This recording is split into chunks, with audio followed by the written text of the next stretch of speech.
SideScrollers is brought to you by you. If you'd like to support the show, head over to patreon.com/SideScrollers. It's time for SideScrollers on YouTube.com with me, Stuttering Craig. I like movies that have sand in them. Wow. He doesn't like it in his mouth. And producer extraordinaire, Travis Key. I don't like the texture in my mouth. What? And brought to you by you, the G2 community at patreon.com/SideScrollers. And now, broadcasting from our homes, it's time for the #1 gaming and entertainment podcast on planet Earth. It's time for SideScrollers. 5, 4, 3, 2, 1. Oh, welcome on out to SideScrollers on YouTube.com and Rumble.com and Twitch.tv. What's going on, everybody? Peter and Craig. Welcome to the #1 video game entertainment podcast on planet Earth. SideScrollers. Man, do we got a good one. Happy Friday to you. Are you ready to go? Man, oh man. It's Friday. Let's go. Blabs will be joining us, maybe. We'll see. Blabs is busy taking care of life stuff. She tweeted that she's in a car dealership right now, and we'll see how that goes. But you know who is joining us today? Travis Keys. Hello, Good Travis. morning. How are you, buddy? I'm doing all right. Can we talk about the richness of life today? No, absolutely not. I have no interest in talking about the risks of life. Look, No interest. it's going to be a good day. No interest. It is going to be a good day. Blab says, I'm stuck in a car dealership surrounded by elderly women discussing if they're going to be cremated or not. Oh, And prostate cancer. Happy Friday. Blabs, are you going to be cremated or not? Now I'm kind of interested. It's worth having this conversation. I'm just saying. I personally want to be cremated just because I think it's like, what a waste of fucking money. Like, why do I want to be in some $4,000 box? Like, I don't know. go do something. Go to Hawaii with that $4,000. Listen, people being put in boxes their entire life, Travis. All right, being True. simplified down to the lowest common denominator. It's True. crazy. Yeah. I'll tell you. Big question. Let's find out from our guest today if she'd rather be cremated or put into a box. It's a Wicked Virtue. Hello, welcome on out. Hi. Good morning. This I'm is not good sure I'd morning. ask her that, but Why? well, I asked Blabs that just because I teased Blabs. I'm not sure I would ask the guest that, but sure. Do you want Oh, to it's be okay. I would. No, I'll go in a box because it's I guess it's more of like a religion thing with me, like the whole cremating thing. Like, it's not weird. I understand it. Like, I think it's beautiful when people like they want to get cremated and like scatter me on the ocean or in my favorite spot. Like, that's cute. It's great. And also, really weird thing. If you watched the Dracula show, he talks about how like don't get cremated because like if you come back and like the girl comes back and she's all burnt up. I'm like, that's so freaking creepy. Wait. So, what? I have a bunch of weird reasons why I'll just go in the box and take a little Wait, nap. hold He's on. like, where did that come from? Hold on. So the Dracula show is Yeah, the one on one of your Netflix. main inspirations for not wanting to get cremated. I get it. I mean, that's get it. old. Like, I always didn't want to be, but like after seeing that, I'm just like, you know what? It's solidified now. So the Never only know. reason What if I come back as a zombie and I'm all like falling apart and burnt up? The zombie apocalypse could happen, people. the only reason I would consider my mind changing my mind is because of something my mom explained to me one day. Your funeral is not about you. And that's plain and simple. Your casket's not about you. Your headstone's not about you. It's about your family remembering you. It's for your family to grieve. It's for them to move on. It's not about you. You're dead. Yeah. Well, I don't know. I mean, that's interesting. I think that some people say it's a celebration of your life, right? And Right, it is about you. I would say that's still about the people celebrating. They are there to remember you and celebrate you. You're not there. What if? wait. So to be clear, you're saying that they, when you get buried, when you have your, you go to the cemetery, you do the whole thing. That's more about the people. But Trev, the people who loved you and closure for them. And, Yes. Okay. But process. Trev, you're saying you don't want that. You just say, just throw me in a box. No, I would rather them cremate me and do something cheaper. Though you can still have a place to go or with my name on it if that makes you feel comforted. I would much rather you keep something of mine to remind you of me, but I would also much rather you save the $4,000 to $10,000 and do something for your kids and maybe remember me that way. Some people, they get like the ashes and obviously it's very popular to put it in, an urn on, your mantle, but some people will get like a little bit of the ash and put it in like a nice necklace. I don't know if I could do that. You can I have it made understand into that, but you can have that carbon made into diamonds now, fake diamonds. So you can actually Really? have a diamond of your dead loved one, which that's kind of weird, special. but It's kind of weird, but it's cute. kind of special. Yeah, it's like Yeah. weird, but also cute. So I Yeah. understand it. Maybe I wouldn't do it, but I get other people doing it. I Yeah. love that this is where we started our show today, which is great. Yes, happy Friday.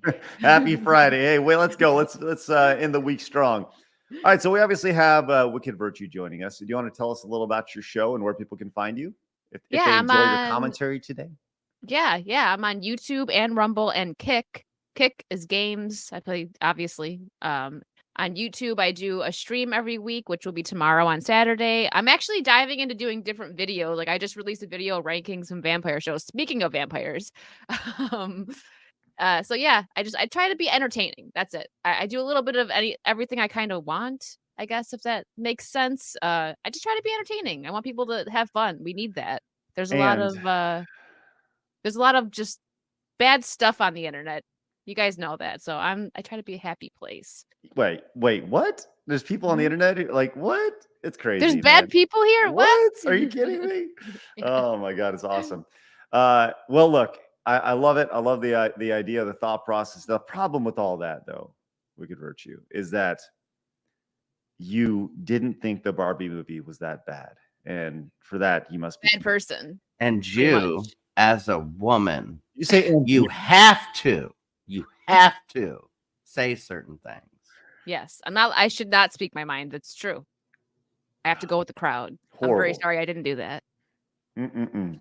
Just ridiculous. Well, look, if you don't go with the crowd, you're labeled a bad person. You get everything tossed your way, and I'll tell you what, all that's been done in the last couple of days to us as well. So Can you show your stickers? Oh yeah. You guys would. So I made some Barbie stuff. Now, to be clear, I didn't love the movie. I just didn't hate it. That's literally all it is. And I was on a stream where some people weren't very nice about it, and I was called a feminist bimbo, among other things. So I made merch. Let's go. Which I love. This is just the stickers. It's on shirts and stuff. I bought a tank top. Obviously it's my merch I wanted. I thought it was cute. I think it's cute. Yeah. And like I was talking to her before, the shape of it's kind of similar to the Mattel logo, and the font's similar, and of course, it's wonderful. Hey, thank you. I'm glad Travis likes it. Go get those hater bucks. Hey, speaking of hater bucks, Patriotic Gestalt came in with a 10 hater bucks here on the channel, the official currency of our channel now. Thank you very much. We appreciate hater bucks. Any and all hater bucks. That's awesome. Patriot Gestalt. That's Are there wonderful. himbo stickers? Would you guys like me to make himbo stickers? It's on my TeePublic Wicked Virtue. There you go. Well chill it. Also, Craig, you would have been happy about my kick stream yesterday. 3 hours of retro games, Donkey Kong and Super Mario. Would Kenbo work better than Himbo? Oh, maybe. I would do Knuff, but you're Knuff, babe. Yes. I would do Knuff, but I feel like that's getting overdone. This was specifically because I was called a bimbo. And I'm like, you know what? Right. So what? Maybe I am, and I'm fine with it. Oh I like God. pink. Why can't I be a bimbo if I want to? Fuck you. Yeah, you can be a bimbo too, Travis, if you'd like. Yeah, No. in some ways I am. So Travis would be a himbo. Get it? Yeah. I know. Maybe if you guys, I'll make blue ones that say himbo. Love it. Love it. If Love you it. would like. Well, that's enough of that conversation. Crazy T came in with the tier 1 sub for 21 months over on Twitch. Thank you so much, Crazy T. Says, happy Friday, everyone. Let's go. All right, let's go. We're going to have a good one today. We got a lot to talk about, including hypocrites. Hypocrites everywhere, all across. What do you mean, on the internet? No. It's not, in real life, everywhere, all the time, constantly? Yeah. Everywhere we look. It's awesome. It's amazing. We're going to be talking about, we may get to aliens today. Maybe, possibly get to aliens. But we're going to be talking about Wait, the act- but well, if we do, I'm wearing the perfect shirt. Let me show you. oh, please, does it have? Oh, it's a model of our solar system. But Travis, you do know that space is fake, right? The moon landing was not real. Man, it's awesome. I love just throwing out that grenade or like, hey, the world is flat. Like, just see how people react. I'm sure Just let people bug will out. somebody will demand that I debunk that. You know, but that's awesome, man. Oh God, it's awesome. So we got that. We're going to talk about the actor strike, which is great. We're going to talk about how they're hypocrites everywhere. We're going to talk about MrBeast and possibly one of the biggest, most expensive mistakes in YouTube history, as well as YouTube being absolute jackasses. I'm excited for that one myself. Do you know anything about that? No, not at all. Man. But it sounds like a fun story. It's Didn't even open it because I wanted to be excited. It's spicy, man. Have you heard about this Wicked Virtue? The MrBeast stuff? Yeah. No, I haven't. I seen it. Travis sent the email on it, but I didn't get. I just seen the tweet. That's it. Does it have to do with what we talked about before about his restaurant stuff? No, it has nothing to do with that. Okay, so nothing to do with that. Okay, because I assumed when I saw the link that that's what it would be about, but I'm even more fascinated. Oh, that's awesome. For the record, I do not think the Earth is flat. I just want to point that out to the chat. Lie. Everyone's going to be like, "Don't watch this anymore. This dude is nuts. He doesn't. He's a conspiracy theorist." Or do I? It's being held up by 4 elephants sitting atop a turtle, a universe-dwelling turtle. Oh my God, I love it. Or do I think the world is flat? But I do, or I don't, or maybe I do. I don't know. Maybe I'll do the Tim Pool side of things and just say the Earth is flat, or is it? I don't know. You decide, and be the total fence sitter on literally everything. That's how you make them big bucks on the internet. Speaking of big bucks, hey, Yellow Light Landau came in with the 5 hater bucks. Says, hey Travis, proud of you for standing up against Rich's bullshit. About how you need to be offended for some reason. Thank you, Yellow Light Landau. Appreciate that. That's awesome. Like I said, we're not going to talk about Rich today. There's no reason to. Like I'm just going to say this. This is the only thing I'm going to say about it. Rich has gone through some really hard personal things, and I think Rich is hurt. And I want Rich to be in a good place from a mental standpoint, from a physical standpoint. And I hope that everything he said at the start of this month, that he's going to start the grind and do better from a business perspective and be good physically and mentally, all the things he said that he tweeted out, I hope he does those things. And I don't think coming after us is the best way to do that. So I wish nothing but the best to Rich. I don't really care about what he's saying about us or anything like that. And look, that's things get heated sometimes, whatever, it is what it is. But I hope that whatever he needs to move on and fill his heart with happiness, he can find that. And we'll leave it at that. I'm going to take 30 seconds. I may address this in the future, but it will be on my channel if I do, and I'll post it on my YouTube channel if you want to see it there, just so it's not on our show. Sounds good. Perfect. Cool. Okay, let's get into it, man. I'm ready to rock. Thank you very much. Nikki Felty came in with a membership for 4 months. Says the Earth is clearly a cube. That's right. Thank you, Nikki. Appreciate that. Love it. All right, let's get into this thing. I'm ready to rock. Anything else before we move on? No. Let's get into it. It's time for my favorite. Yes. Wait, is your life rich enough? Listen, I have enough richness in my life. Sorry, I like bad puns. All right. Let's get on it. It's time for my favorite segment, your favorite segment, everybody in the world's favorite segment. It's time for Hard News.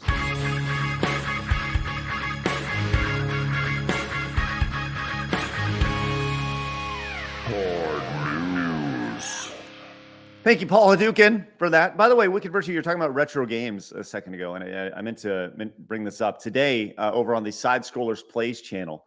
I want maybe you want to hop in. Dan Vask will be joining us, and we are starting it. We're going to give this a try today, see how this works. We're doing the Retro Gaming Police.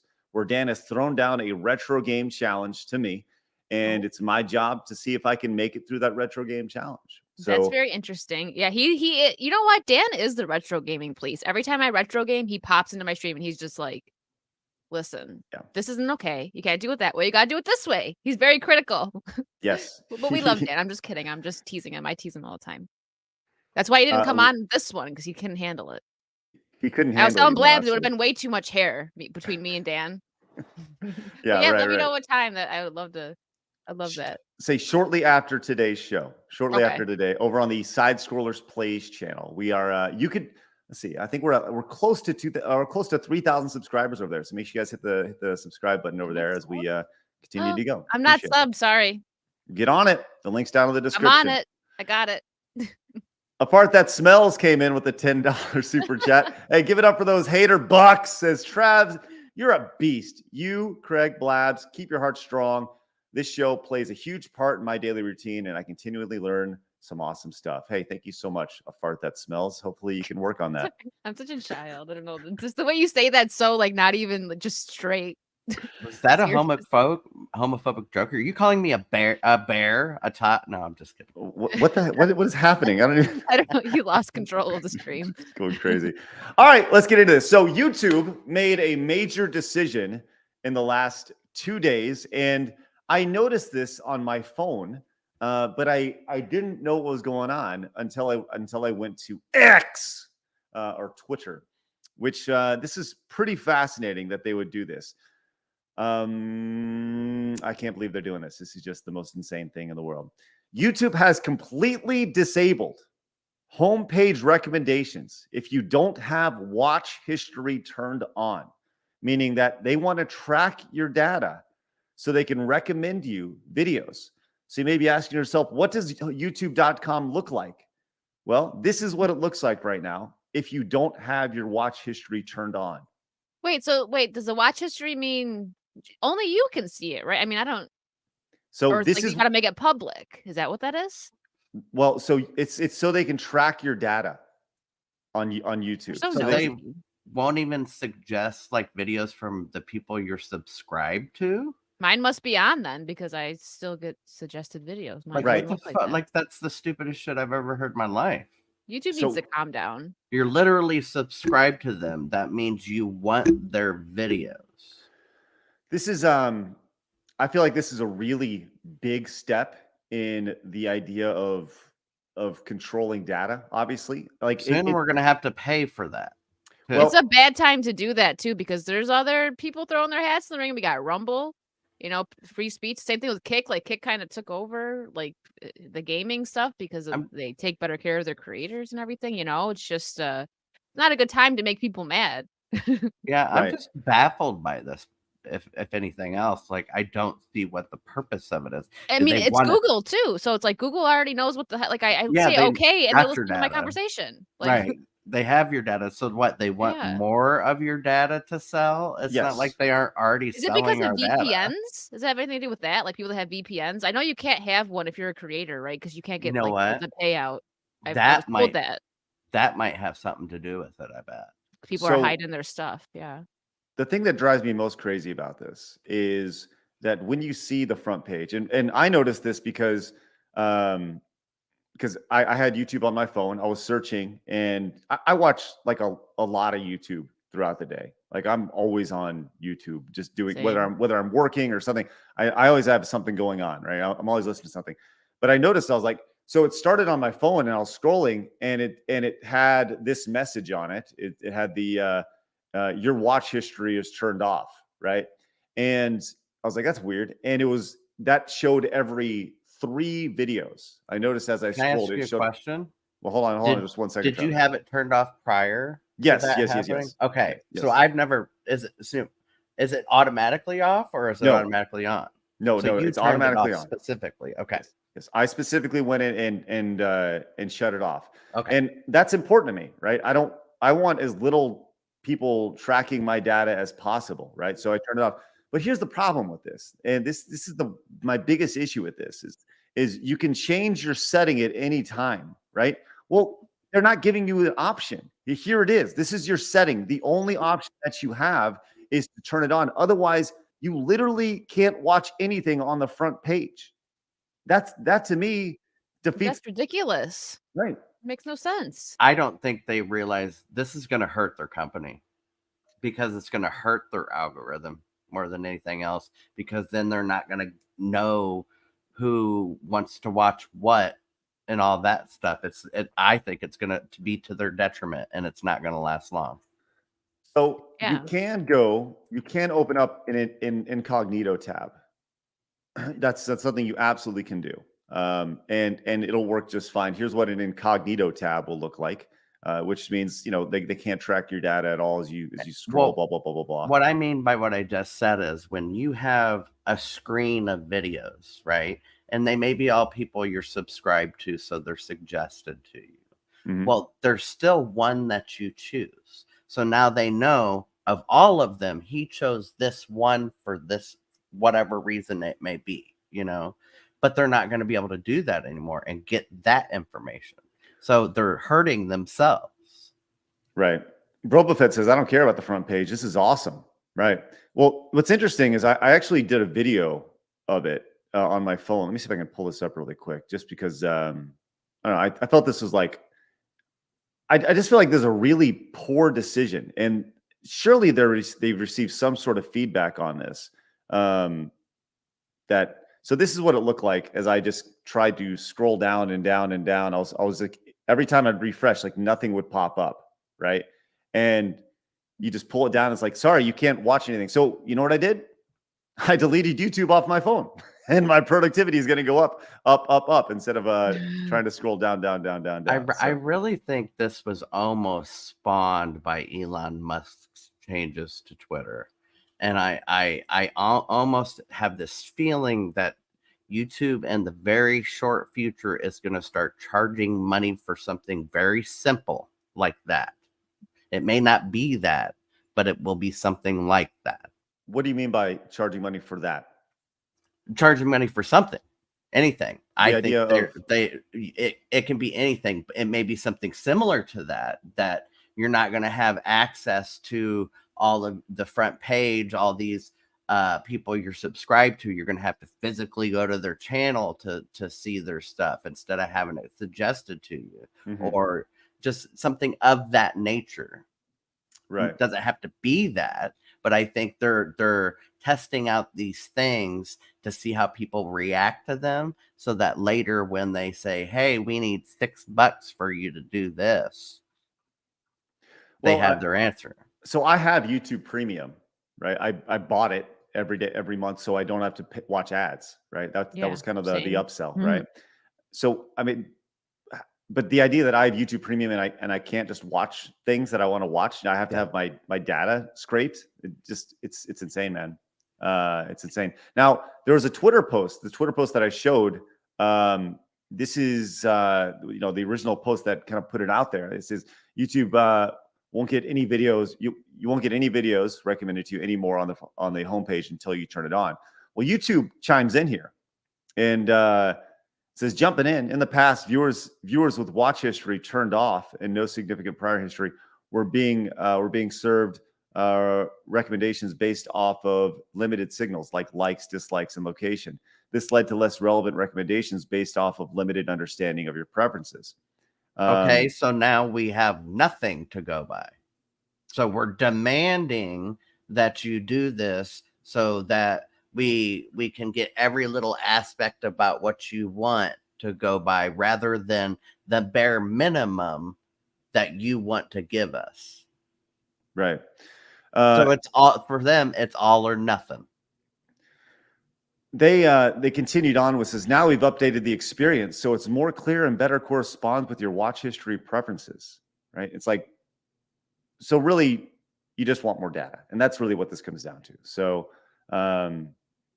it's I don't know. There's extreme pushback to this, and I think rightfully so. Will they change it? I don't know, but I don't think this is a very smart move by them at all. Do you guys They'd probably change it. It's not a good move. So the past, I don't know, like 5 years, maybe even 7, YouTube's made some really stupid decisions. Like They literally were like the biggest name in video on the internet, and now all of these competitors are popping up. You know what I mean? And this does not help them. You know, like Well, I'll say this: YouTube pissing has people off don't make it better. right. You know. So for a long time, YouTube CEO was Susan Wojcicki, something. What Susan, right? And in March, she transitioned out. A new CEO came in named Neil Mohan, and he has a history of he's kind of a sketchy dude, right? He's like one of those sketchy executives, and there was a lot of fear that was like that this guy's going to clamp down on censorship and data. Neil Mohan, Mohan. Look him up, see what like his past jobs were. Yeah.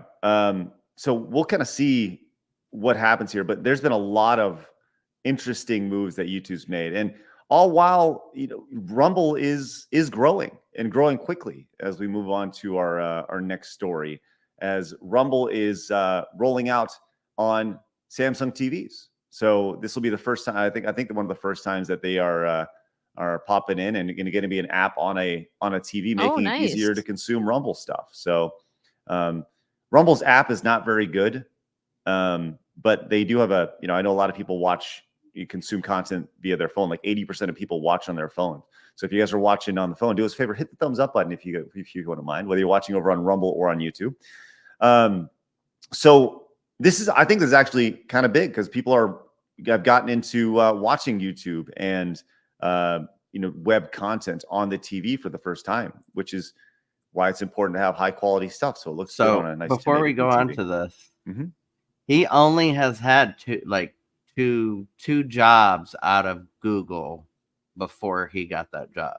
He worked at Accenture and NetGravity, that's a company, and then he worked at DoubleClick, and Google bought DoubleClick, and it was Susan Wojcicki, whatever. Wojcicki, yeah. She's the one who largely orchestrated this action, and for the next 15 years, she worked extensively with him, who formally joined Google in 2007, playing a key role in the integration process with DoubleClick. So literally, he had no jobs, but like one, and he sold that company to Google. And the person who facilitated that sale, he took her job. Right. Well, I'll say this: that's not like a proven track record. Like, well, he has a track record with them. I think that's the big thing. So of making a company and selling it to them. Right. Cool. But back to Rumble, and we're going to be doing some bouncing back and forth between Rumble and YouTube today. But so Rick Rosella is Rumble's head product guy, and I've actually reached out to Rick to have him on the show so that he can talk about some of the things that Rumble has coming up because they've been made since Rick came on. I think he actually came on in March.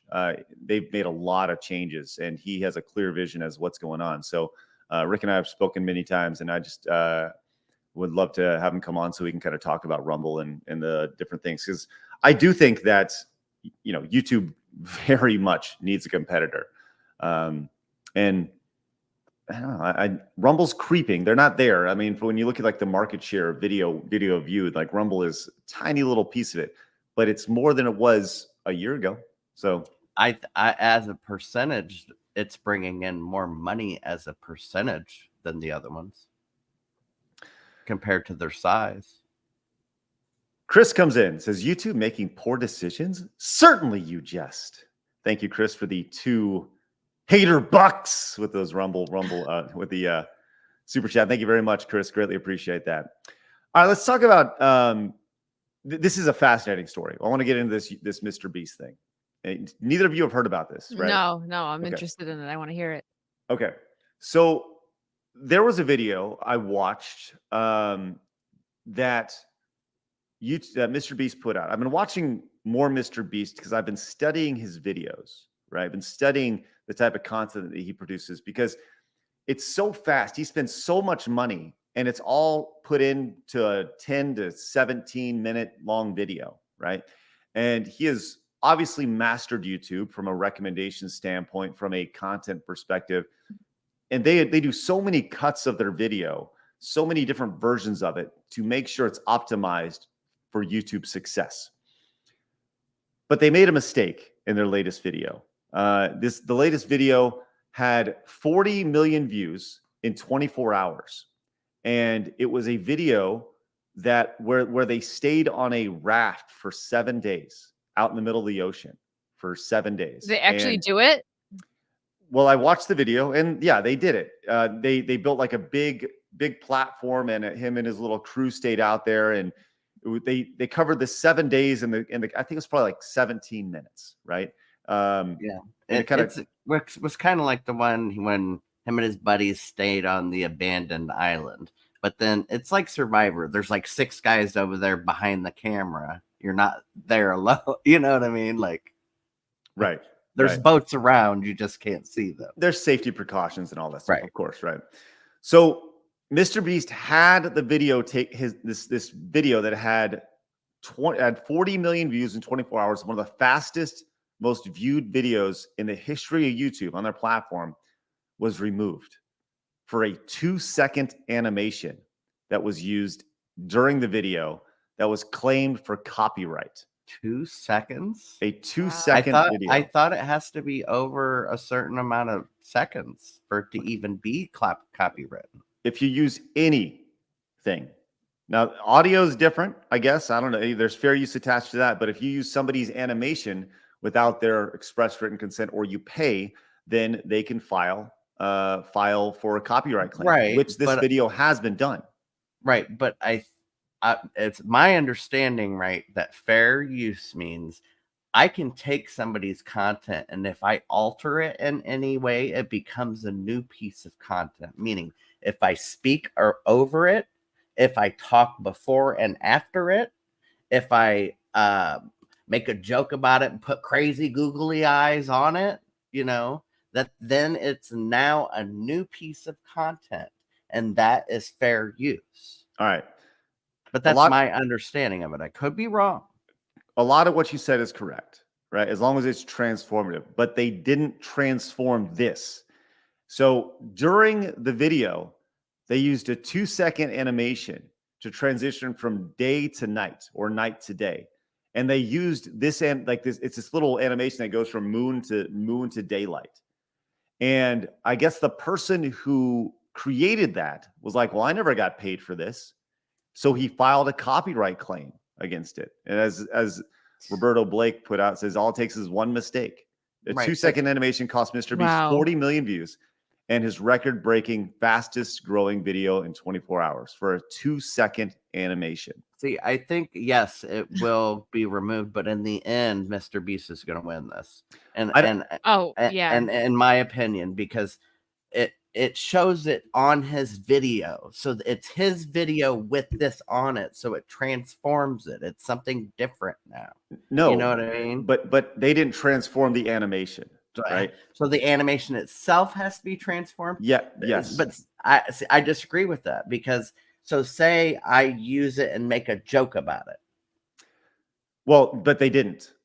Right. I didn't transform the actual thing. I just used it and made a joke about it. Well, let's focus on just this case, right? In this instance, they just took the animation, put it in 2 seconds in and out. I understand that. I'm just saying why I think in the end, MrBeast will win, and he will have a lawsuit that he can file for his lost revenue. In my mind, I don't think so. I don't think he's going to lose this at all. I don't think he's going to win this at all.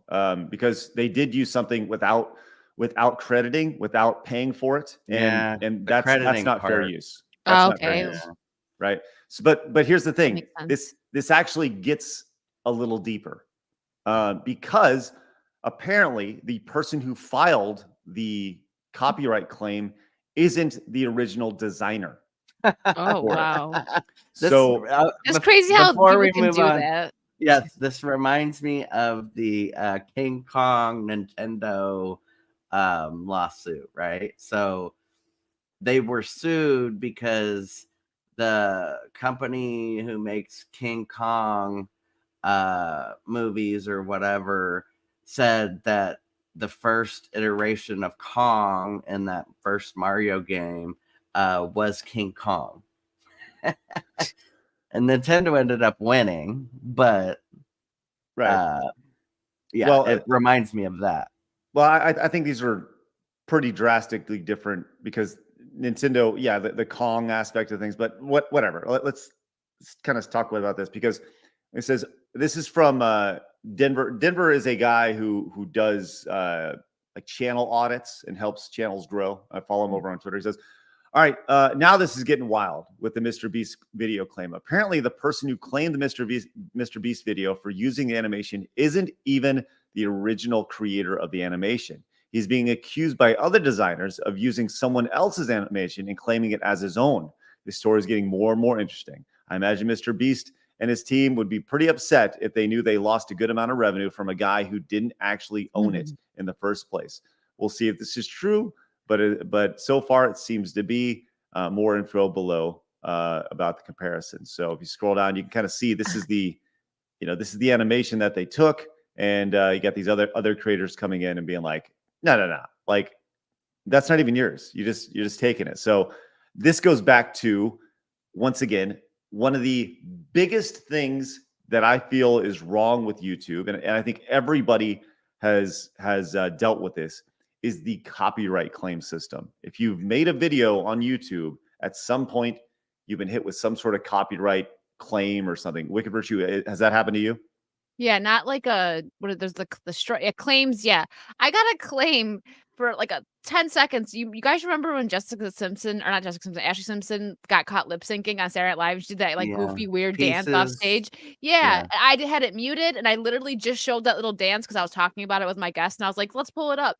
And Universal got me right away, and I just cut it out because I'm like, it wasn't a part of my show, really. We were just talking about it, but they got me like right away. And I'm like, wow, it was muted, and it was literally just that stupid dance that she did off the stage. So yeah, there's been among a bunch of other ones. Yes, I've gotten quite a few. When you see a situation like this where somebody has put, in this case, probably millions of dollars into the video production, right? And it takes a 2-second animation for it to be claimed. I feel this is a very slippery slope, because the idea that in this case it's an animation, in many cases it's music, right? Where somebody will make a 10-15 minute video, devote 40 hours of writing, scripting, producing, put this in, and there's some sort of music that's claimed attached to it, and literally 100% of the revenue from that video is supposed to go to the person that claimed it, which to me doesn't make any sense at all. Like, and I think that's the thing that you see abused so much. There's a cottage industry that's built around filing false claims on YouTube and saying that you're abusing, that there's a they'll file false copyright claims claiming that their work is theirs, that whether or not it is or not, most likely not, and they'll just bring in, it's not a lot of money, right? But it's a few dollars from this video a day, a few dollars from this video a day. But if you do that and you claim hundreds of videos, then you're making a few $100s a day based off of false copyright claims for work that you never did. And it's crazy to think and crazy to talk about that. I feel like this YouTube system is archaic, and it's damaging more than anything else. So the reason I brought up the Kong lawsuit was because it was Universal who sued Nintendo. Well, come to find out, Universal did not own the rights to King Kong. A different company did prior to that. And so the judge told them that if I were to award you money on this lawsuit, I would then have to award the first company who made it the money that you won from Nintendo, because they could sue you for the same thing. So their claim was invalid, So it's kind of funny though, thinking about MrBeast though, just like he makes so much money, like he couldn't just have someone just like make a little animation for him.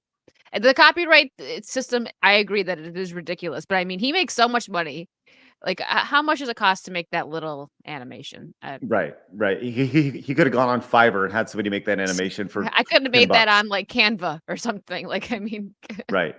And yeah, I think it makes that's me wonder who did it on his team. If it was like some new young kid or an intern or something, or As Flawed says, Flawed, good to see you, buddy. He says, It says, I get no money from any videos I make because I do music reactions. All my money comes from donos. Right. I And wondered music, about that because there's channels that do reactions a lot to music, and I wondered how, like, because some of them don't, go live. I know Flawed goes live, but when they react, I was curious about that. yeah. Anyways. Well, it's so Flawed does music reactions. Yumi in the Movies does movie reactions. There's the reactionary content world is really interesting. It's amazing how many people, like Travis, you say you watch movies with Yumi in the Movies, right? Yeah. That's kind of how you see it. You watch movies with them, and that's really interesting because for me, I've done some reactionary stuff. I've said in the past that this is maybe a decade ago, I felt like reactionary stuff was low effort, right? And that really you sit in a webcam and you play it and you watch it. And in the grand scheme of all, like, you see this MrBeast video, yeah, it's relatively low effort, but that doesn't mean that it's not valuable and it's not good, because And I think it doesn't mean that it's not its own art form either. right. That I think when I spoke like that, the biggest problem I have with reactionary content and reactionary YouTubers is when they sit there, it's kind of like that who is the streamer who would just like let the video play and he'd just be like, yeah. Was it XQC? It was somebody XQC, like right. that. That's the type of reactionary content that drives me crazy. Where they more or less just play the video. Oh, I sit know. there. That's because that's insane what he does. So I'm weird about reactionary videos too. Like, you see people doing it on like reels and stuff. I appreciate people like Flawed who actually put good input. And I'll also say Nina does this too. She'll play like a good video and then she gives like a nice input. But when you see people that just react like, oh my God, and it's like cool Why is it content. Like, it drives me nuts. why Flawed's is it that the news Exactly what Flawed just said. When you don't add value. Yeah, I like Bingo, Flawed right. stuff. Yeah, why exactly. is it that the news can use clips of things because they're talking about it? News is different. Why? It's just the way the law is written. So because because we're now, this is going to get a slightly political, but it's a good point. Most news now are just opinions. So what is different from them giving their opinion on something that's so-called news than Flawed giving his opinion on something on his channel? Couldn't he just call it news? That's how it should be. CD's right. It says, Travis, it's because news stations have lawyers. There you go. That's Well, right. it's just stupid to me. And you guys know how much I hate fucking hypocrites. Well, I will say this. I 100% agree with Flawed in that it's low effort if you don't add any value to it, right? Yeah. I've given a lot of so we have the Plays channel. I think the next channel that we actually spin up will probably be a SideScrollers Reacts channel, because I do think that we can add value to certain content. I think that it's worth talking about certain things. I don't know what exactly that looks like or when that would be, but I think that's a channel down the line. That's something that we would probably do because it is fun. But what I would never want to do with that is just like let a video play, right? And then Like, at the end, just be like, oh yeah, that was good. I'd good. actually, Or just like laugh, like, oh my God, I can't believe they did that. right. I think can't it's stand that. I think it's important that you stop and start it as you go along. Even when I used to do like reactions to like old Screw Attack stuff from back in the day, I want to be able to give some sort of perspective, specifically my perspective, or and I think that's what people come for, right? When you watch a reaction channel, you come for their specific perspective on the content that they're watching, right? Flawed did the reaction to the Richmond video, right? And people gravitated towards that because he provided his perspective. Mo provided her perspective, right? And that's what makes those reaction channels and videos so important. And in the case of Yumi in the Movies, right? They do an excellent job from a production standpoint of not just showcasing the movie, but showcasing their perspective, why things are funny, why they didn't like this. and talking about it along the way. It's not just sit here and stand there and let it play and go. So they do it. They do it great, man. They do it great. So Craig, you're old enough to remember this. But I'm not sure how old you are, Wickeds, and I'm not going to ask either. But I'm going to ask if you remember this. Do you guys remember a show called Equals 3? Ray Yes, I do. Johnson. Yes. So yes. he was the Look it up. very first person who was sued by this, and this is what it says. Funny commentary has always been a very big part of YouTube, and Ray William Johnson's show Equals 3 was one of the earliest versions of that, showcasing funny viral clips where the host would add commentary. But Jukin Media wasn't happy with that. The company, which licenses and controls a wide variety of viral clips online, had issued takedown notices on YouTube on videos that included clips they owned. As such, Johnson's studio initiated a lawsuit that attempted to prove the clips were following the principles of fair use. Eventually, Jukin and Johnson settled out of court. That says to me they bullied him because they had more money. And Right. he was right, but he couldn't afford to go through the whole court process. Well, I mean, we can go down the reactionary, the logic behind it. What you said as far as, in the early days of YouTube, there was a bully system, as far as we have money, you don't, but I think that's shifted over the last few years to where people see reactionary content as a virality to it, right? It adds to the marketing aspect where you see commercials now of people. Oh, sorry. Do you still got me? Yeah, you're still going. You guys still got me? Slow down a little bit. You went robotic for a minute, but you're here. Okay, sorry. But yeah, I get what you're saying. It's free promotion. Right. Yeah, exactly. And I think that going back to the Richmond video, right?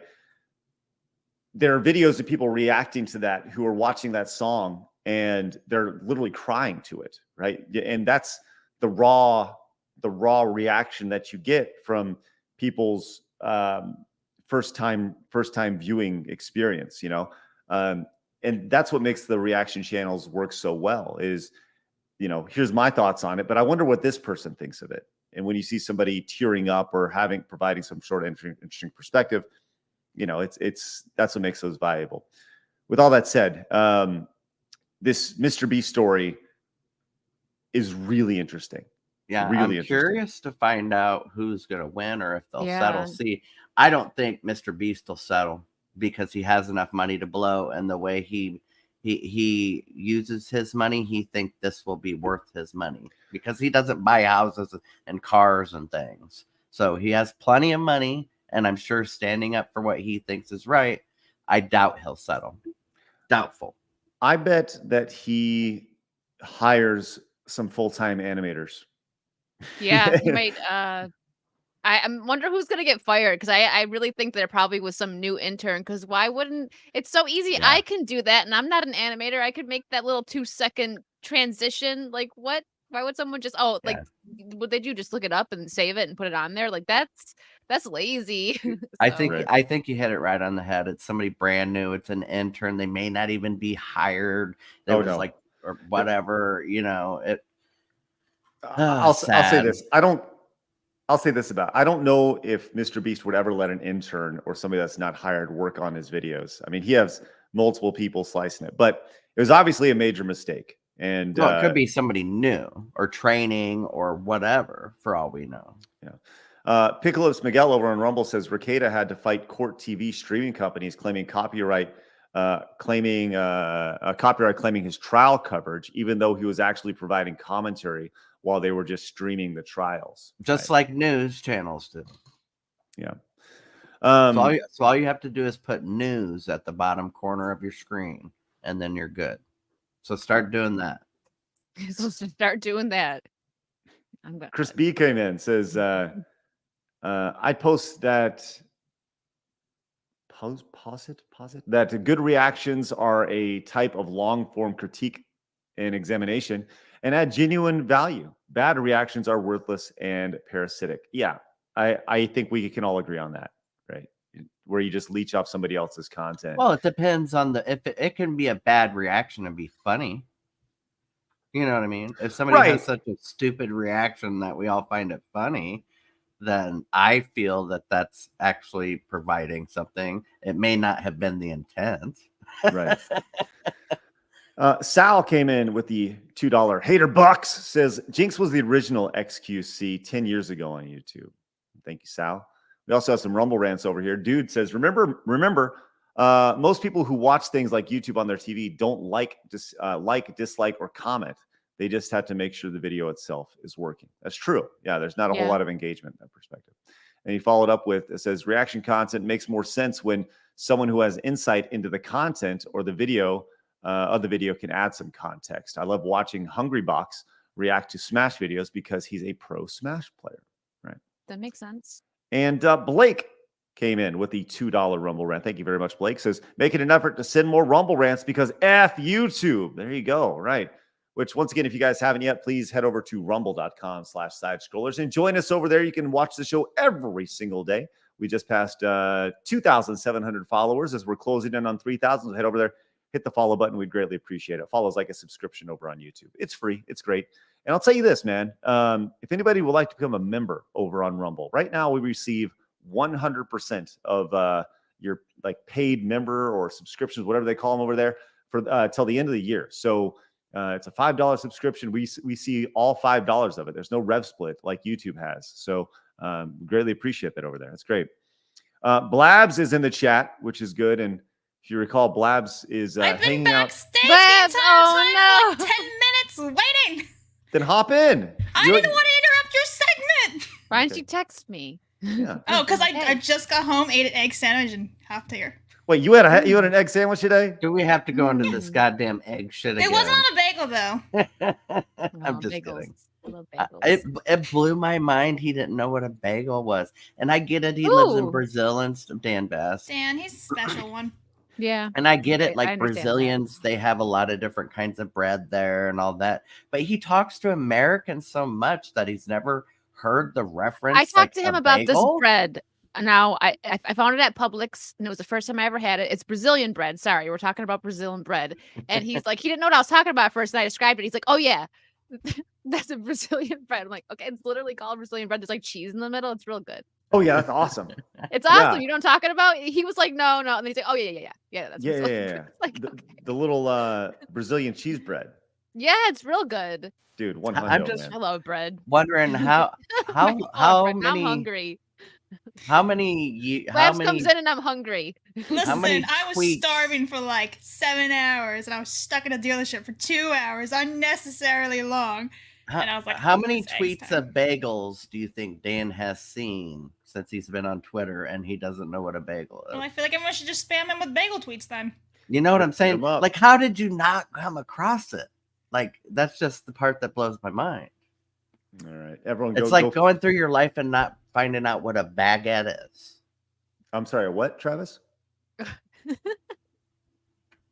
Okay. Let's go to our next story.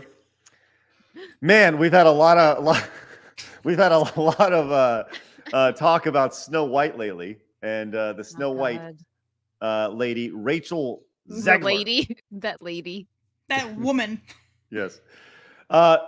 Okay, so she came out on the Twitters. Let's go to Bounding Into Comics for this one. By the way, great little website over there.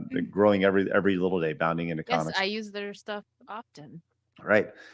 So Rachel Zegler came out and was called out for her hypocrisy after our boy Drunk 3PO and Blabs' best friend Gina Carano put her on blast. Yeah, absolutely. She sent you some sort of message. I see on your Twitter. Yeah. We've never actually met. She doesn't follow me on Twitter either. Oh, Sadness. well, sorry. Sad Blabs. Sorry, Blabs. But Gina Carano called out Rachel Zegler's hypocrisy for calling on the world to be kinder after the Snow White princess had reportedly led a hate campaign against her. Mm-hmm. So Rachel Zegler comes out, and she's obviously felt the backlash to everything that she said and done with Snow White, and just the absolute destruction and just look, we all know this movie's going to bomb, right? no parent has any interest in going the, to the best way to make your movie great is to hire an actress that hates the character. right. yeah. Right. And that's the most fascinating thing about this is Snow White is elegant and she's sweet and kind and wonderful. And this Graceful. lady, Everything this graceful. lady is not. I love how you just keep calling her a lady. I'm tired of hearing her name, and I'm Woman. also very tired of just seeing her face at this point. She's so angry.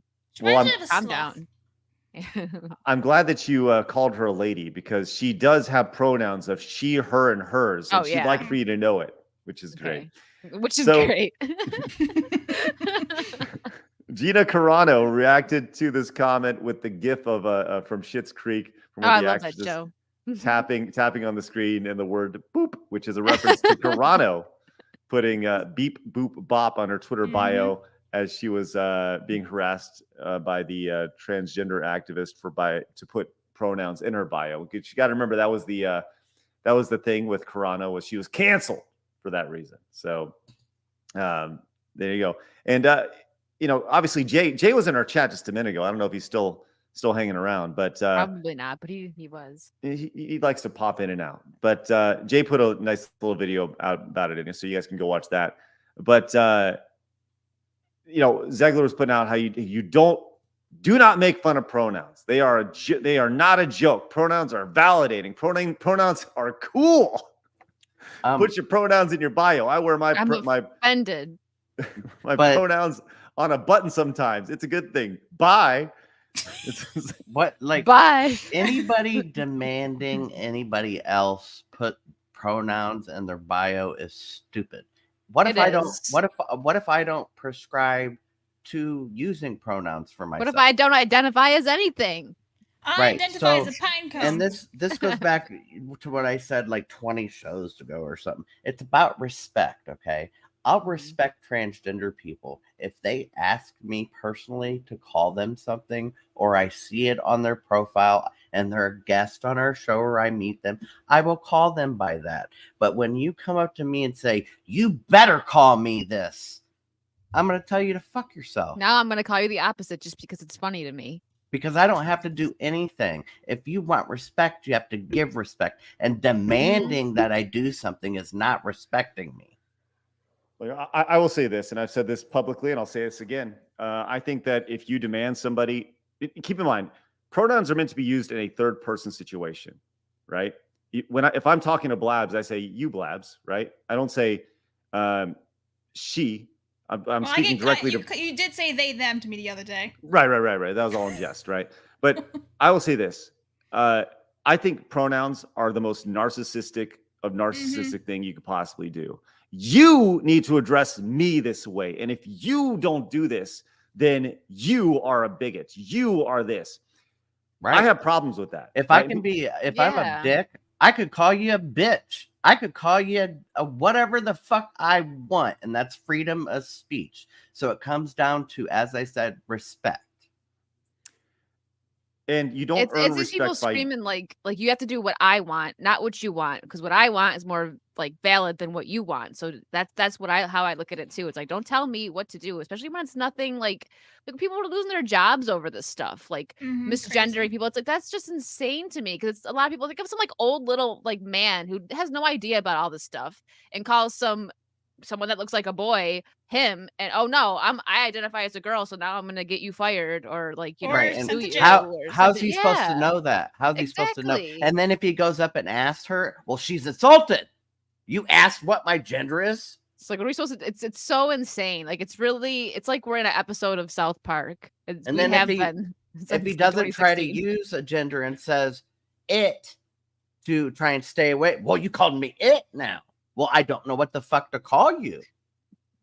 So this, and I can't ask about it either. You can call me Like- Your Excellency, Travis. Okay. It's just so stupid. If you want people to call you something, ask them to call you that in a nice, normal, calm way. Yeah, they ask for respect, but they don't give it. Pretty much. So I just feel like we have to reread these tweets. And once again, these are from 2 years ago, but they're just so funny. It's just so funny. The idea of use their ideology against them. They pull up tweets from like 10, 15 years ago to cancel people. Why not use it against them? listen, I just love it. Like she sounds like a 12-year-old here. Do not make fun of Yes. pronouns. They are not a joke. Pronouns are validating. Pronouns are cool. Put your pronouns in your bio. I wear my pronouns on a button sometimes. It's a good thing. Bye. It's like anything. I'm gonna tell my mommy if anything- you don't put that in your bio. Like, Wait, how that's old exactly was she what when I'm she saying. tweeted that out? Because she's a pretty young one, isn't she? Anything can be a joke. Nazis I'm can good. be a joke. Doesn't mean it's a good joke, but it's a joke. Well, like you have to have a sense of humor to realize that Oh, jokes are she's jokes. 22 now. Yeah, So yeah. she was a teenager when she tweeted that out. That makes she's sense. She's 20. dumb. But she still acts the same. So Oh yeah, Guess that's true. what? she hasn't That's grown. why I- she lives Probably in a bubble. worse. She doesn't ever grow. I've been around people who use pronouns that have made jokes about their own pronouns. Why is that okay then? Absolutely not. They're token pronouners. All right, let's move on to our next story. Sticking in Hollywood. Sticking in Hollywood here. Hold on one second. Let's read off a couple of these hater bucks coming in. Cajun Corey says, here's some wicked love. Happy Friday, y'all. Hi, Cajun Corey. Appreciate that, buddy. That's awesome with this $4.99 hater bucks. And then Walker came in, says, Craig, you're the man for calling out DSP. Well, thanks, Walker. Appreciate it. I don't necessarily know if I called him out. I just kind of once again, at any point, I just said this the other day, at any point, if Phil wants to have me on a show, which he never will, but I will stop doing whatever I'm doing. This show will end immediately. I don't care if we're in the middle of talking to anybody. I will stop this show immediately. Go over on his channel so we can hash it out like grown-ass men do. But The funny part is I actually left work yesterday to go be on What's His Face's show. Isn't that funny? well, that's your issue. Okay, let's go over to this next story. As a poll shows, ladies and gentlemen, we have more ladies than gentlemen here. This is good. A poll shows that 67% of Americans surveyed support the WGA and SAG-AFTRA strikes. So I thought this was interesting, and I would love to hear your thoughts on this. It says a large majority of Americans support the writers and actors strikes, and the plurality hold in an unfavorable view of the Hollywood strikes, according to a new poll by Data for Progress. Okay, so once again, this is the company that I think it's pretty safe to say that a company called Data for Progress may have a slanted view in how they and who they present these polls to, but maybe that's just me. So I went in and I was looking at this, and I thought this was interesting. First off, what are y'all's thoughts on this this poll? Do you support or not support? Yes and no, because I feel like this is just eliminating a whole bunch of bullshit. All the shitty scripts are just like either on pause or they'll never happen, or maybe they will happen. I don't know, but I feel like they're gonna like pick and choose what to produce because now they're on like a really strict timeline and budget, if that makes sense. But I don't like that the people who actually deserve to be writers and actors and, don't go on Twitter spewing a bunch of bullshit and just simply want to do their jobs are now caught in the middle of it, and that just sucks. Yeah, So- I agree with that. Like the actual creative people that are suffering from this, that sucks. But people like what's his face, Hulk, sitting out there Mark in Ruffalo. Mark Ruffalo and his poor people clothes, striking. Marky. Like, dude, go back to your like $1 million mansion and stop. just stop. Because they don't care. Like, there's people like Keanu Reeves who he gives money. He gave Harleys to what was it, the John Wick cast. Like, he takes care of the extras and everything because he has the money to do so. So if these bigger celebrities actually cared, they wouldn't be picketing. They'd be like, all right, let's actually talk about how to help the smaller people that that's just how I feel. I think it's so. I get why the strike's happening, but the bigger people that are making the most noise, no, I don't stand by them. I stand by the actual creatives that need the money that aren't getting it. I agree with what she said. So let's use an example. When Conan O'Brien left his show, he demanded that the company pay out a certain part of his salary and match it to go to the crew, and that was not in the contract. Had nothing to do. Now, why did he do that? Right. So when, say, Robert Downey Jr.'s in the 6th Iron Man movie and he's making $80 million in that movie, could he spare $2 million of it and give it to the crew? Yeah. So they make more money? Probably. So here's the poll. And I think the exact wording of this is important because I'm a big believer that when it comes to any sort of poll, number one, the general thought when you see polls is there's about 1,000 responses. That's generally the idea. And the idea of 1,000 responses is that's a big enough cross section of America to represent America as a whole. So that's something to always keep in mind, that when you see a poll responded, that's generally about only 1,000 people, which in a country of 330 million people, I don't think that necessarily represents everybody, because you need to talk to people from all cross sections of life. Are you holding that? Is the poll being taking place in Los Angeles? Is the poll being taken place in Kansas City? Is it being, where are these people coming from? And I think that's actually really valuable information when it comes to any poll. Yeah. So because then it gives you the context of the poll. Right. And the questions, if there's, if they only give you like 2 questions out of a 30 question poll, well, those other 28 questions or whatever could have been slanted to make them answer a certain way. You see what I mean? Right. So here is the way they ask the question. It says, do you support or oppose the Writers Guild of America? Blah, blah, blah, blah, blah, and the strike. So they have strongly support, somewhat support, don't know, somewhat oppose, and strongly oppose, right? And they broke it down by political affiliation because, okay, why not? So they did that, and you can kind of see how it broke down by by group. This is 47% of Democrats support, strongly support, whereas 12% strongly support from a Republican standpoint. But still, over 58% still support it from a Republican standpoint, whereas from a Democratic standpoint, it's like 82%, right? Support it in, somewhat. And but I thought it'd be interesting to run my own poll using the exact same language. So I did. I put it on Twitter, and I wanted to see if it matched up. Now, I had 202 responses, and you can see that there's a strongly opposed was the biggest one. Adam. So it comes down to still over 50%. It was a split just about 50-50, right, in the grand scheme of things. 50% opposed and 50% supported. Strongly supported, and you can see it's kind of a polarizing thing. There's no kind of middle here, whatever. But it goes back to, once again, how these polls are presented, which I just wanted to put that out there as an example of literally these polls can be skewed because my poll was totally different than their poll. And who's to say my poll's less validating than their poll?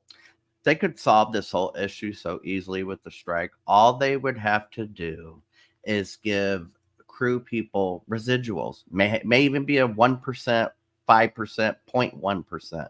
But if they give them residuals, then their bonus income will be based upon their performance and how good the show does. And the show does good because of everybody on the show, not just the actors or the directors. So why are everybody in the show entitled to residuals but them? Yeah, and to my point about the bigger actors, I don't think the bigger actors need to take care of the smaller actors. I'm just saying if they really cared, maybe they could come to some kind of understanding where they take a bit of a pay cut. Like, does The Rock need to make $10 million on a movie? Can't he give up one of those millions? That's he's what I don't he's think. good. He's good, but I'm yeah. just and yeah, Right. maybe some of these CEOs they are making too much money, of course. But the whole fact of it all is, at least how I look at it, is the CEO should be making more money because they are the CEO. Maybe all of the bigger people can take a bit of a pay cut. The bigger actors, the CEO, all of them. So no, I don't think that the bigger actors. I just use Keanu as an example because he's just a good person, Right. and and he's someone that cares. Unlike Mark Ruffalo, who, like I said, puts on his poor clothes and is like, "Duh." It's like, yeah, okay. And the Sure, reason Mark. I used Robert was because not only did he get paid $80 million for that one movie, then he made another $80 million off the residuals. So, I mean, is he entitled to what he was paid for the movie? Yes. But why does he get so much residuals? Because the movie did so well.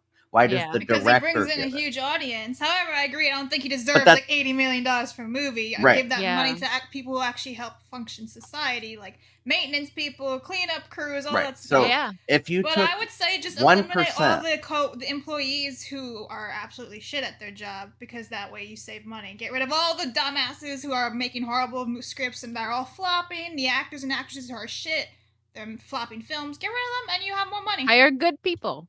Yeah. That's it. That's another. Let's do that. Well, here's the biggest issue is, and Hollywood's trying to figure this out. You think about the last time that they had any sort of negotiation was 15 years ago in 2008, right? What was YouTube in 2008?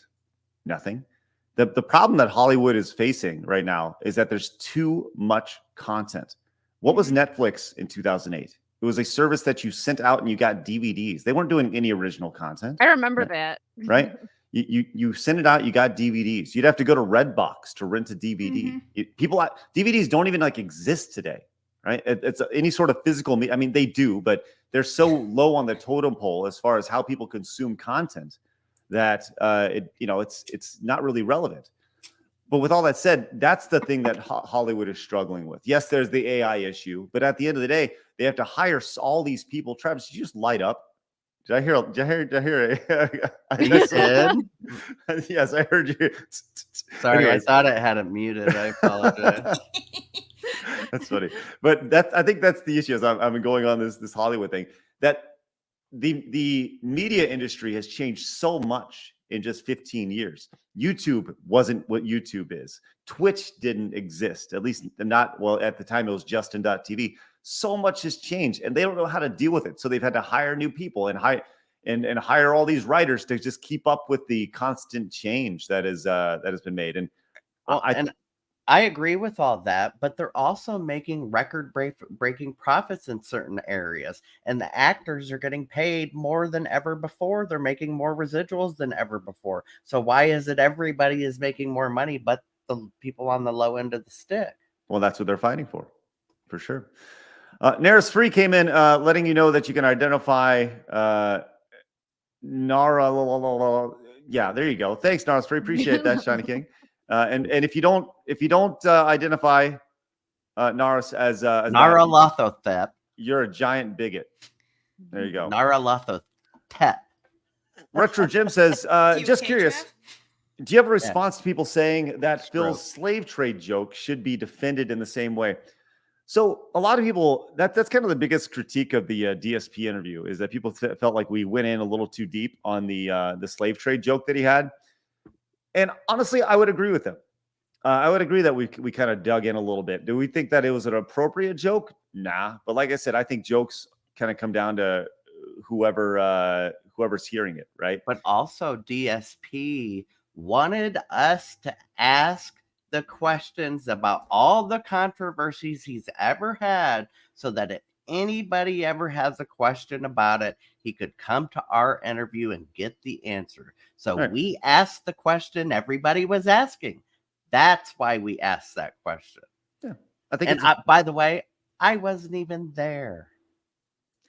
I think that demand I be held to that standard. Use your brain. I think it's a fair critique. For sure, but it is what it is. So Matthew says, I support the strike because both sides are trash. Matthew, thank you very much. Appreciate that. And nice. Yumi in the movies game says, ad buyers are spending more money on YouTube during the strike. So I support the strike. Strike as long as you can. Let's go. Thank you, Yumi in the movies. Appreciate that. Thanks for the hater bucks. Winterfell came in with the $9.99 super chat. Says, maybe if they promise to get creative again and start creating entertainment and original content, I'll support or even care about the strikes. Enough with woke retcon remakes. Just be entertaining. So, Winterfell, that's interesting. You say that, and I think this goes back to the idea of there's just too much. There's too much. There's too many options, right? And I'm going to use a sports analogy here to kind of tie this in.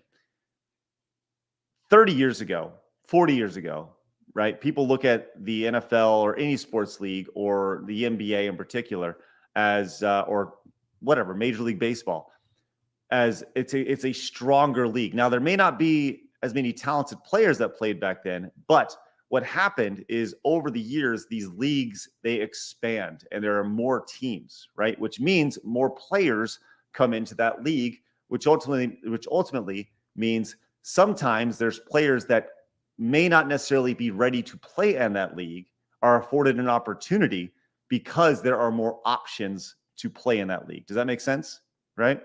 Whereas previously, let's just say the NBA had 200 of the best players in the world. Well, now it's 400, but maybe those other last 100, the 300 to 400, maybe not be at the top skill level that the first 300 are. Does that make sense to everybody? Or am I just talking out loud? Okay. And that's like, yeah, sure, whatever, Yeah.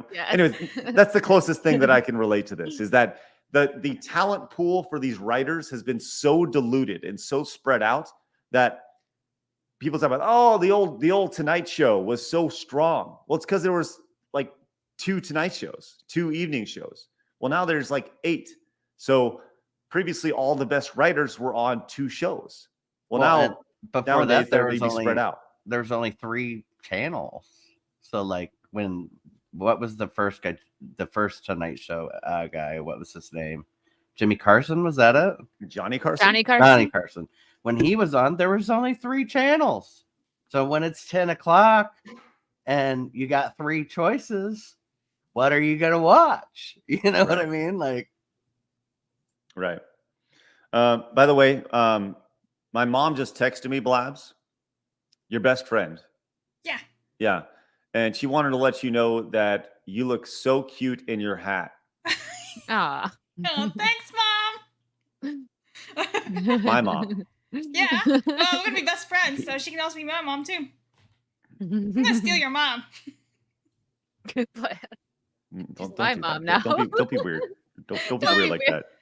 In other news, apparently Yellow Flash wants to know if I bought a Ford Focus. I did not buy a car. I was just getting my inspection with my Subaru at the Ford dealership because it's the closest one to me. Oh my God. The Of end. how intensely you said Subaru. Because Subarus rule. They're good. You need to cars. buy a I Prius. agree, they're nice. I don't know. hey, Priuses don't have manuals. Nah. Have you guys ever really Wow. random, but have you guys ever rode in a Tesla? I got picked up from an Uber driver that was a Tesla, and she was real nice, but she laughed at me because I didn't know how to open the door. I'm like, how do you How push do you it? open it? Does it I was like, I've never that? been in a Tesla before, and I was like, okay, I'm like, this is nice. I felt like such a I don't know, degenerate or something. I'm like, this is so nice. How do you Never open been in- them? You have to like push the handle, and then it opens, and then to get out, I couldn't get out either. I'm like, how do you get out? It looked like Trapped. I was trapped. It was like a window. It looks like to roll the window down, some kind of button. I was like, okay. Do y'all? Yeah, Dan Rivers is noob, right? Noob. Yeah. Curious. Do you guys feel Teslas are like fancy rich people cars? Yeah. Is that the idea? Do you think it's like a luxury Kind of. brand? Everybody I know who has a Tesla has like a shit ton of money. Well, Yeah, They're- I'm pretty sure this girl so- had money, and this was just like for fun. She was cool. She drives an Uber. She They're was just not- Uber for fun, make some friends. I don't know. they're not Don't get supposed to kidnapped. be Yeah, fancy rich people cars, but they're expensive to make because of the batteries. You know what I mean? Mhm. And actually, Elon said they're going to release, that I'm aware, a new, more affordable car coming up shortly. Yeah, I've heard him say his goal is to be able to release a Tesla for about $25,000, which that's a very affordable, car. So I think this is a great video idea. I'm just saying this. I'll go to a Tesla dealership. Test it out. listen, I'll show you the ways of the Tesla. I am very familiar with the Tesla. It's an awesome car. Do you It's an have a awesome- Tesla? I have a Tesla. No way. Yeah, I do. Yeah, they're awesome. Learn something new every day. Oh, that's why Yeah, he was like, laughing. really That's why he was snobs. smiling at me when I'm like, I don't know how to get in here. Help. It's not like one of the fancy dancy ones, but Yeah. it's an awesome it's still car. one. I'll say this, it's the best car I've ever owned and probably will ever own, which as a non-car guy, that was the selling point for me was I don't have to deal with an engine. I don't have to deal with radiator that breaking do? down. Right. But you do know that if one cell out of all of those 10,000 battery cells in your car go off, they have to replace the entire cell pack, right? Warranty, baby. Let's go. What do they do with the battery though? Well, Then so how their batteries work is it's not a big battery. They're made up of like what look like AA batteries, but they're bigger. And there's But like you still have to throw them out. 10,000 of them. yeah, Until for those asking, that Trinity Gamer wants to know what model. I have a Model 3. So like that's like the baseline kind of like, average person car. The like basic bitch. Yeah, the Model S is like the super sportsy one that's like $120,000. No, I'm not doing that. But Yeah, see, I can't get one. I'd fall asleep with it driving itself. I'd be out. It's pretty fucking cool. Wake up in a whole other country, like. Well, Blabs, let me say this. Where am I? I do not have a shit ton of money, and I own a Tesla. So I've been debunked and bamboozled all in one shot. Right.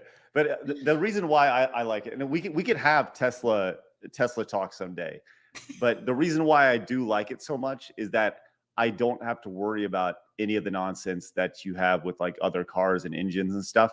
It was something like in any given car, there's like 4,000 moving parts in it. So there's more opportunities for that stuff to break. Whereas in a Tesla, it's like 350. Well, and you're not using oil and dirty things, so it doesn't gunk up an engine that can clog up, and you know what I'm saying. So and it goes really fast, really quick. Yeah, it's really great. Yeah, they got great takeoff. It's good stuff. Chrysibex came in with the 2-month membership. Says, here's the thing that makes me not care about the strike. From what I've seen, are paid very well and never negotiated for most cases. Okay, Crucibex, thank you very much. It's a case by case.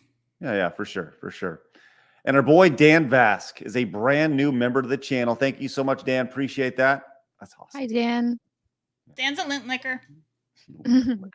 As Thomas points out, says, so when an EMP hits, Craig will be stranded, is what I'm hearing. Bingo, right? I'm just gonna be out there with my thumb. He's gonna be like in that scene where he's just hitchhiking, walking. Actually, so will everybody else because your ignition coils in your car will go out. So, just saying. Kyle came in and says, I get your sports example, Craig, especially the NBA. I like the plan. Having less slots to get drafted means more intense March Madness. Hey, Kyle, thanks. I'm glad you understood my sports analogy. I felt like I was talking to. Why is sports? What's that? Sports. Why is sports? Why is sports? What is sports? Sports. I love sports. It's great. And then Naras came in, which once again, does anybody remember Naras's pronouns? Come on, Trav. I can't pull that back up out of my ass. Like, Mr. Mixoplick, that Superman guy. I see your Tesla and raise you a 99 F-150. Classic, baby. There you go. Yeah, F-150s are nice, I have to say. I used to drive a couple of them for work. They're great. Hey, CEO is right. CEO is right with this 10. It says, Craig, you're forgetting the best part of Tesla ownership, the emission testing mode. Do you guys know what this is? No. I didn't even know how to open the door. Yeah, come on.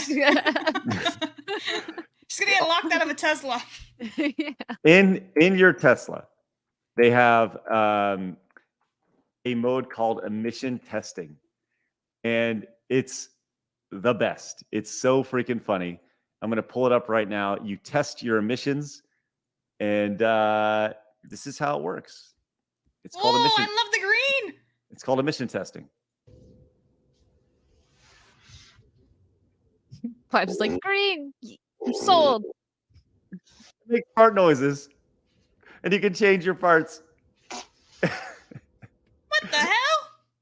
Listen, I don't even want a Tesla anymore. All it does is fart. Never mind. It's awesome. It's so good. It's so good. I can imagine Craig just be like, I'm bored, and just starts pressing the buttons in his Tesla, farting. I will say this. I've been very, very happy with my Cadillacs, but they're so fucking expensive to fix. And it's like, I'm done fixing a Cadillac. Man. And my dad he had a Cadillac that he wanted to just give to me. He's like, I'll just give it to you. And I'm like, what's wrong with it? Curious. Like, he was just going to give it to me because it would have cost a lot. What, the question for the chat, what kind of car do you drive? And second, what's your dream car? Right. That's love opening that up.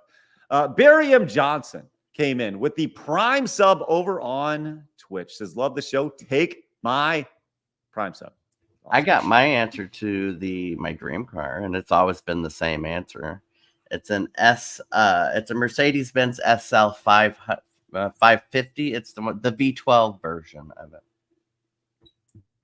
The V12. So it's like rum, rum, rum. Oh yeah. It still lose to a Tesla off the line, man. Probably. I love my Subaru, but I don't know, maybe a pickup truck, but it have to be a manual, and they don't really make them anymore, so that'd be a pain in the ass to get. Maybe like a Nissan. CDI says, I drive a Toyota. My dream car is a boat. Love that. Love that. Dude says, after thinking about it with the chat, I think I support the strike because it means less destruction of my childhood favorites. Not because I agree with the strikers, right? Oh, you just wait. I mean, at least it will stop Disney for a little while, right? In theory. Only I wonder when they're gonna do the Harry Potter show, because they announced it and then they'll start. Like, when is this thing happening? They'll start using Chat GPT to make movies real soon. So Probably. Absolutely. They're gonna get Grant Gregory on the job. Crazy D came in with 100 bits. Says, honestly, my dream car I already have a Nissan Altima. Nice. I like Nissans. Nissan. They have a car called a Z car, the Nissan Z car. Beautiful. It's a very, very cool car. I was fascinated by that. I'll say this: I was at I went to a Dodge. A Corvette dealership. Is that Dodge? No. Corvette is its own thing, right?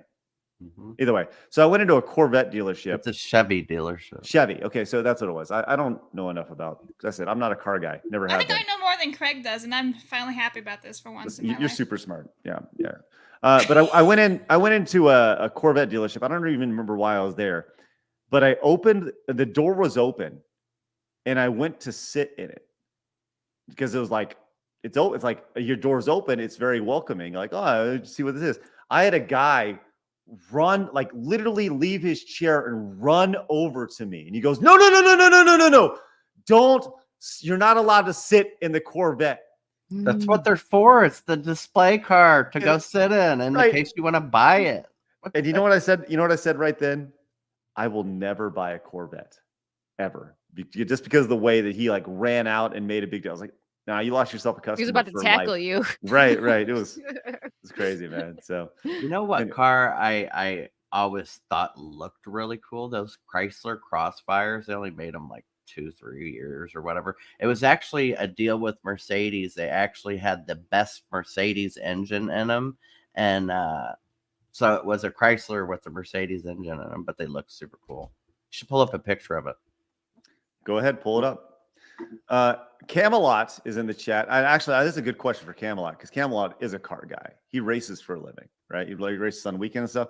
Cam, what is your dream car? Let us know in the chat, please. Interested. Nikki came in with the $5 hater bucks. Says, I own 21. I own 21 Jeeps. I was like, wow, man. I own 21 Jeep Gladiator with 3.6 liter V6 dream car. It's a 68 or 69 Mustang Boss 429 in Raven Black. Oh man, I love Jeeps. I drive a Wrangler and I love it. You do? Yeah. That's Wranglers. I don't really have a dream car. I like Jeeps. I don't know though. I don't remember. It's green, like the I want pictures. I expect a picture in my phone later. I'll send it. I don't know. I had a friend who I don't know what car. I'm not a car person.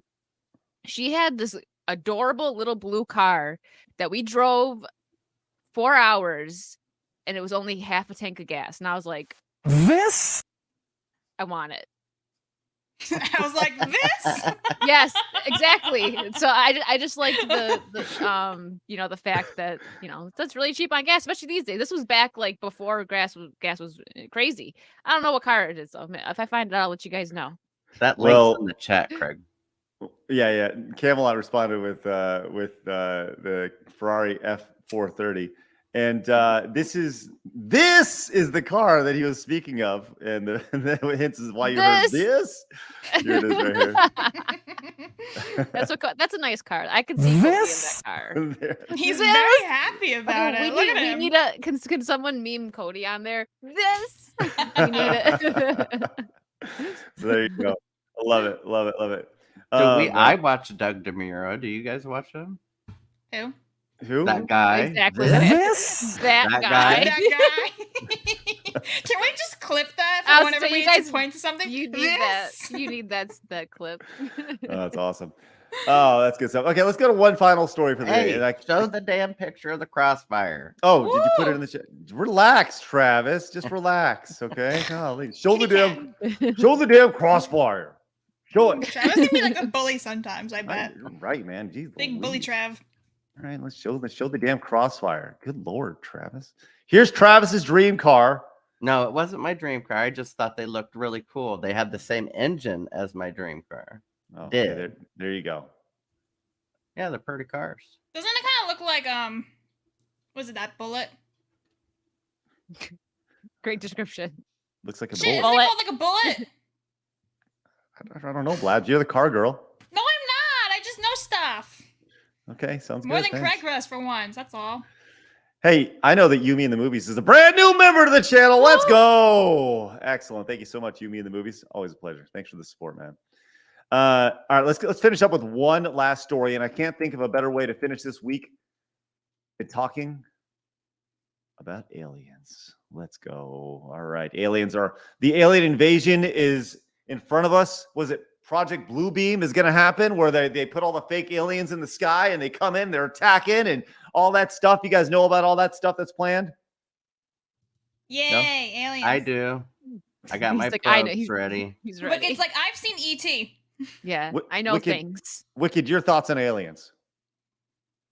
I mean, I don't think too much about them, but I would not be surprised if they exist. I've watched a lot of I dive pretty deep into conspiracy theories, so I'm very I don't know. But I will not be surprised if they exist because I've seen some videos where I'm like, if this is real, they're out there. See, I've been waiting my whole life for the aliens to come down so that I can probe them. I thought he was gonna say something else. Like I've been waiting my I whole want them life to take meet me with someone, them. Or not something. aliens. Travis over here twerking at the alien, being like, let's go. Go ahead. Probe me, please. Let's Holla go. for dollar. Holla, holla, let's please. go. Oh my God. Can you imagine? Ah. Like, they come down and I'm just out there sticking my ass out, going, hey, come on, come and get it, boys. And they'll be like, nope, going back, and they just leave again. Oh my gosh. That's awesome. So apparently, and this, this is serious because Harvard scientists, not just any scientists, but Harvard scientists, think that mysterious spherules, spheres, tiny spheres, he found may be alien probes. Oh boy. So this is pretty stuff. Avi Loeb, a Harvard University, known as the bad boy of astronomy. That's awesome. I like that. That's what he's labeled. Is at it Right. again. Hey, you can label us.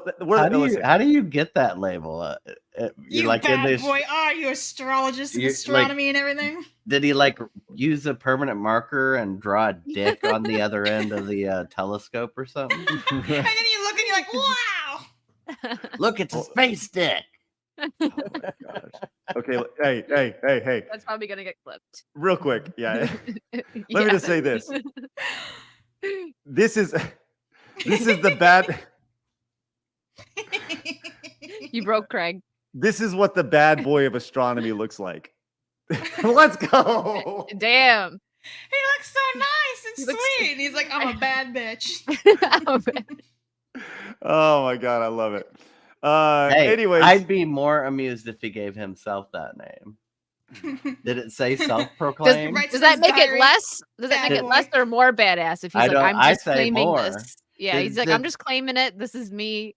Deal Did the with it. story say self-proclaimed or just proclaimed? he's just known as Oh. the I bad bet you boy he of wrote in his astronomy. diary and somebody found it. And he's like, oh, He's probably alright, watch. He's bad like boy. wild. You know what I mean? Like he's like wild. He's like at parties, Gets drunk like, every doing other drugs, night, like, and just got woohoo! strippers, big boobs in his face all the time. Like he could be. You never know. Or just go to a You new know. planet, but show me them titties. He goes to NASA and gets the moon dust and sniffs it off their Yeah, tits. he just goes to the extra level.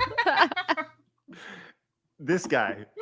This Yeah, guy. could be. He could He's be. probably really nice, married with kids and everything. Where like he goes to the strip He's probably a club. grandpa too, a really nice grandpa. I love the idea that I just imagine he doesn't have any pants on in any of these pictures. He's like a Hugh Hefner. Oh my God. Anyways, so he's at it again. He's at it again, ladies and gentlemen. He's back after last month. The theoretical physicist made headlines last month for his controversial expedition off the coast of Papua New Guinea, where his team combed the ocean floor for remnants of 2 meteors Loeb believed could actually contain alien technology. They did recover metallic spherules from the site, but it's still unclear what they actually are. Are they remnants of impact, or are they something naturally occurring or not? But from where Loeb, the bad boy of astronomy, stands, there's at least a chance these sphericals are alien probes dropped by the mothership. He believes the cigar-shaped Oumuamua, which in 2017 became the first known interstellar object to visit our solar system, could be such a parent craft, for instance. So there you go. Like, this thing could have dropped the sphericals and the probes and stuff. So whatever. This guy thinks that listen, all we need to know is that the bad boy of astronomy thinks that aliens have visited us and they've dropped probes down. I'm gonna need you to say that 5 times fast. That uma thingy. Oumuamua, Oumuamua, Oumuamua, Oumuamua, Oumuamua. There you go. I think we need to have Avi Loeb on the show. I would love to talk to him. I agree with King Jad VC MP. Space shits from Mars. Yeah, it's just space turds.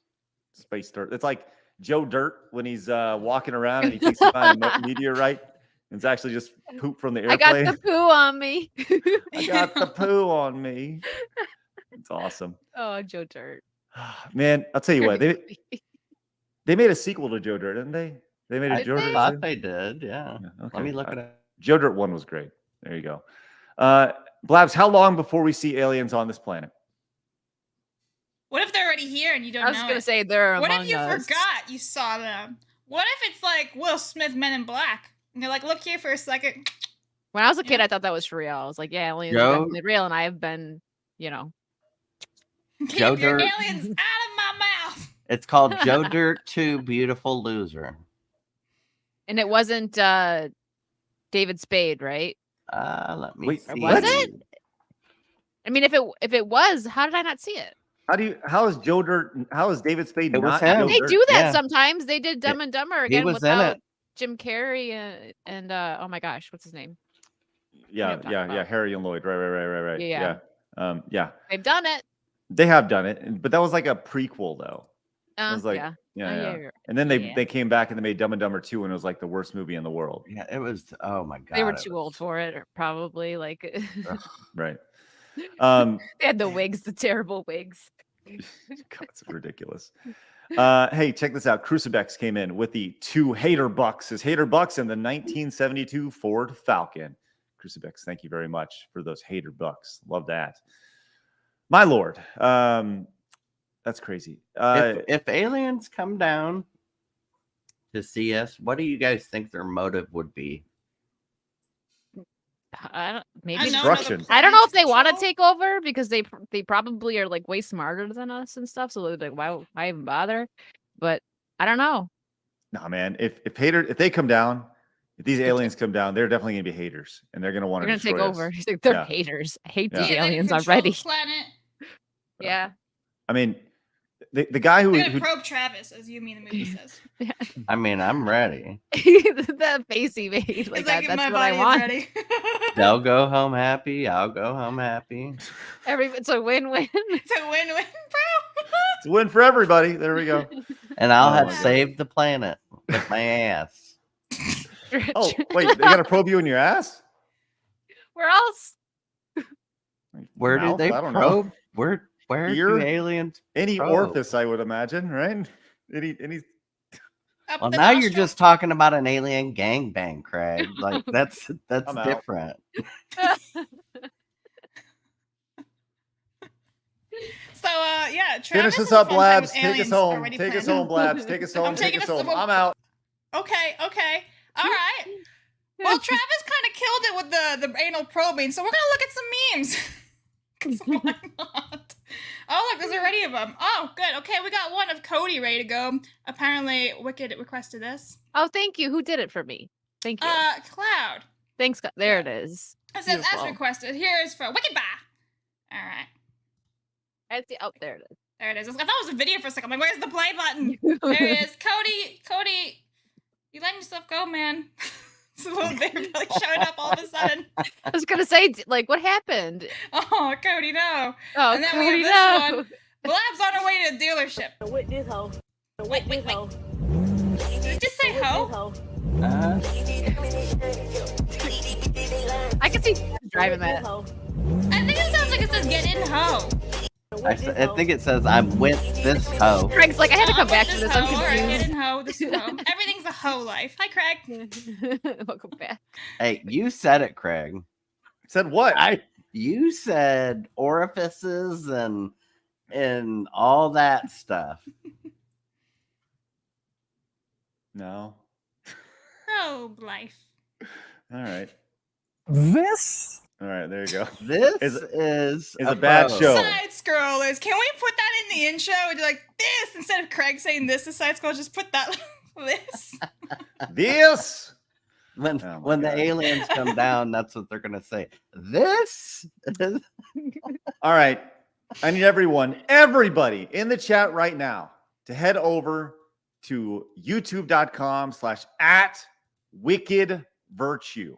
You can see it below Wicked Virtue right there, and subscribe to Wicked Virtue and Wicked Thank over you. here. Yeah, Really have fun appreciate over that. there. It's a good time. Sometimes Blabs comes on too. We have fun. We drink it's- booze together and laugh. Yes, It's and laugh. meaningful, I've heard positive English. content. I heard Yes, it's that educational wrong for a sometimes minute. too. I'm glad There you you go. clarified after because I heard we drink boobs and I was like, what? How do you do that? I'm How do I you know. do I that? had a moment. And then I like, said it was educational after, so I could see why Yeah, that I'm could like, get "Ooh." confusing. We talk about the Okay. anatomy. Yeah. Okay. And then sorry, I'm gonna coming look up in just a few minutes over on the new SideScrollers Plays channel, link is down below. We will have the first episode, possibly last if it doesn't go well, but a live pilot of the Retro Gaming Police featuring me against Dan Bask in his challenge He really, that's what. Ready to go? as I attempt to take on Castlevania, the OG, and do it in the best way possible and not lose a single continue. That's the goal. That is the goal there. And I think it'll be great. Blabs, you think I can do it? No. Okay. No. A Are those- single? I want to plug something really quick too, if that's okay. I will finally. No, it's not okay. Also, no. before we go, I also have a community segment that I need 2 minutes for. Yeah, fire away. Oh, hi, Blabs. Okay, Yes. I so have admin. do you want to go first, Blabs? No, No, Trev, it's you go. okay. You can go first, Okay. Trev. So we have 2 community members that have GoFundMe's. One's his girlfriend has respiratory issues and has a heart issue, I believe. So she's been out of work a long time. And he started a GoFundMe to help her pay her bills. And also Soccer is still doing his GoFundMe. He recently got a flat tire, but he's still paying for his wedding. So he's just trying to make some more money to help pay for his wedding. He said he needs like $600 more and he'll be good. So I'm going to post the links in the Discord and in the chat. So if you guys G2s feel like helping out fellow G2s, please do so. Cool. Blabs, what were you going to say? Oh, I never ever stream on my own kick, but tonight I'm actually at it. We're gonna play some Apex. So find me She's a there, 7 beast. p.m. Eastern. The Love end. that. If you guys didn't know, Blabs is really good at first-person shooters, and I'm not joking. Pew pew pew. Love that. Except with Craig, and then I just get carried because Apex is a lot harder than Call of Duty. This Carry is you true. all the way. It's good. You guys head over and subscribe to the SideScrollers Plays. Find us and Dan Vask over there in just a little bit. Very much looking forward to that. It's going to be great. When you go to the channel, hit the subscribe button. We just passed 3,000 subscribers. How great is that? That is Yeah. spectacular. So going over there and keep it growing a little by little every single day. With, once again, the Retro Gaming Police coming up very, very shortly. I would say most likely probably around 1:30, so about 40 minutes or so. So we'll get going over there. But guys, thank you very much for popping in and all of those hater bucks today with the great support. And remember, people are going to try to keep you down. Don't let them. You guys got a goal. Go get it. We'll see you guys here in a little bit on the SideScrollers Plays channel. And then Monday, as we return for another great week of podcasting and fun over here on the number one